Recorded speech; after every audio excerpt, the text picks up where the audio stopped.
I'm just like not friends with fifth position anymore. I'm good. Like we don't need to count that high. This is the POINTE SHOE Museum. I'm so excited. Hello, my name is Elizabeth Stummel. This video looks really old. At the Shoe Museum, and we are in the exhibition On Point, The Rise of the Ballet Shoe. Because the Ballet Shoe Museum is dedicated to shoes, the focus of Where's this Bata? exhibition is Bata? the evolution of the ballet point shoe. This is where I want to retire.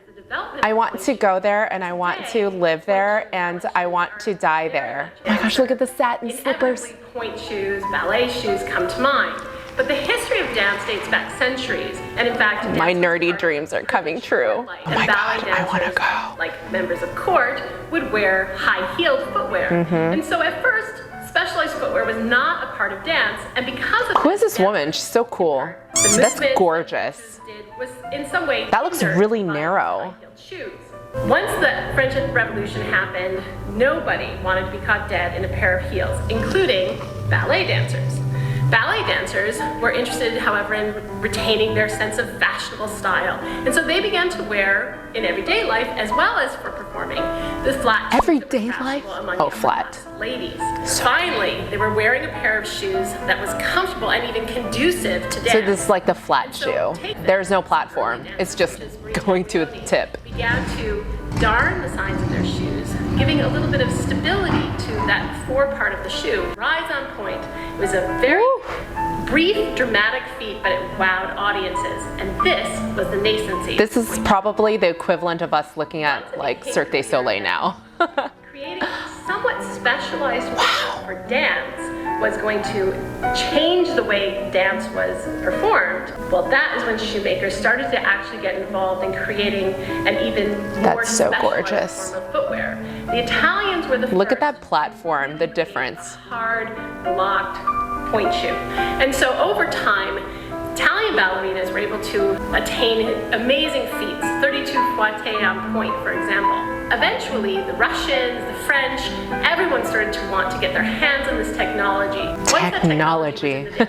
Choreographers, knowing that point work would wow audiences, changed the discipline completely. Some of the most famous ballets that we still appreciate today, Cinderella, Sleeping Beauty, Swan Lake, these are very much dedicated to point work. And without the evolution of the point shoe, these ballets never would have come into existence. I love how it was so revolutionary back in the day, and now it's just like an old relic kind of type of artwork, art form. Capizio. She wanted more stability.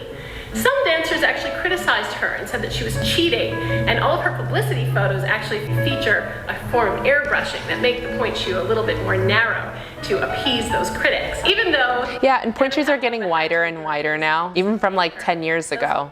Wide platforms. Why not, right? Increase their stability and allow choreographers to push the boundaries of choreography and allow dancers increased athleticism. They are athletes that get to wear beautiful shoes. Point shoes, unlike a lot of other shoes that people wear today, are very much made by hand. Oh, I love that. And showing all of the different parts of the point shoes. Quality to the shoe. The materials are still similar. Point shoes made by specific point shoe makers, not just point shoe manufacturers. The way Grishko and Freed. It's called turn shoe construction, and so it's created inside out. Oh, look at that pretty satin. It's so sad how quickly it gets dirty. And hardened, and so that very yeah, and this is why it's so hard to recycle point shoes too, because it's so many different materials and glue. So you would have to completely deconstruct the point shoe to be able to recycle it. But if you guys know of any ways to recycle the point shoes, let me know. I love this. Dancer who begins her own deconstruction of that perfect shoe. Anything to make the shoe give her more expression, ability to use her foot in the manner that she wants on stage. Yes, but also makes the lifespan of the shoe a little bit shorter. So if you're a dancer in training, buying your own shoes, don't break the shoes. 3 pairs of point shoes worn during one performance of a ballet by Veronica Tennant.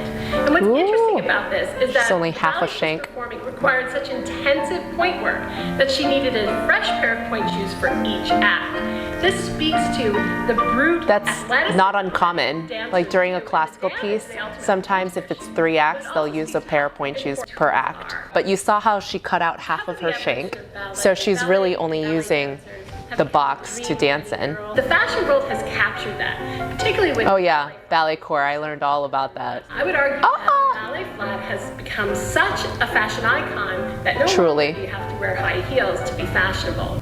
Oh my gosh, I love this so much. Is this a traveling exhibition? Where is it now? Where are all these shoes? Where can I go? If you guys have any information on this exhibition, I freaking love this. Let me know if you have any information. I'll see you guys later.